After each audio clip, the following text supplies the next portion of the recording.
পাহাড়ে টানা কয়েকদিন বৃষ্টি, জায়গায় জায়গায় ধস, দুর্ভোগের আশঙ্কায় মুখ ফিরিয়েছেন পর্যটকদের অনেকেই। এর আঁচ পড়েছে ডুয়ার্সেও।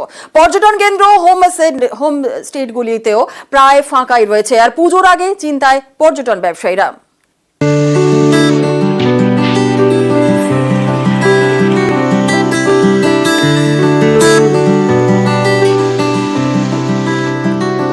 ডুয়ার্স পাহাড়, জঙ্গল আর চা বাগানের মাঝে কয়েকটা দিন।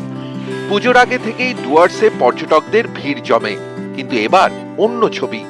পর্যটকদের দেখা নেই।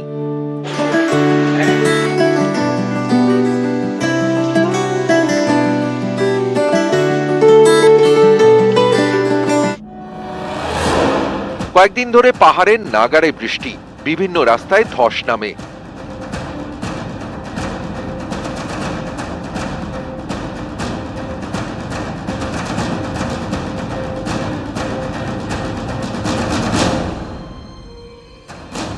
পাহাড়ের নদীগুলো ফুঁসছে, ধসের কারণে অনেক রাস্তা বন্ধ, তাই অনেক পর্যটক ঘুরপথে ফিরছেন।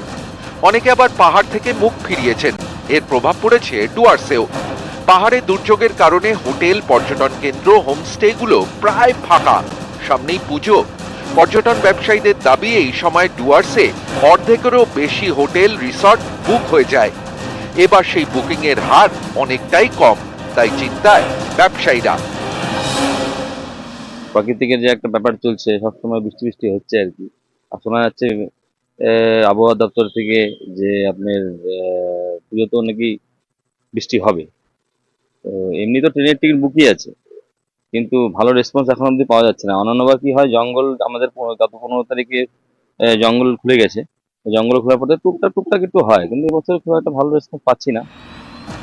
ডুয়ার্সের মেটেলি ব্লকের একের পর এক পর্যটন কেন্দ্র, লাটাগুড়ি, মূর্তি, চালসা, এমনই নানা জায়গা। অনেকেই পুজোর আগে ফাঁকায় ফাঁকায় ডুয়ার্স ঘুরে যান। এবার ডুয়ার্স ফাঁকা, এবার পুজোয় কি হবে? পর্যটন ব্যবসায়ীদের আশা, আকাশ পরিষ্কার হলেই ফিরবে চেনা ছবি। টুরিস্টের সংখ্যা খুবই কম।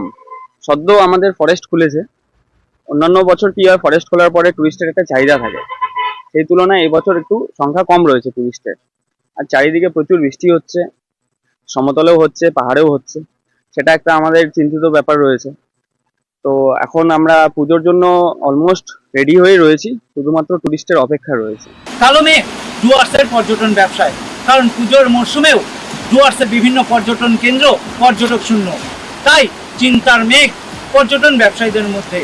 এখন দেখার বিষয় কতদিনে স্বাভাবিক হয় পাহাড়, ডুয়ার্সের পর্যটন ব্যবসা ফের আগের জায়গায় ফিরে।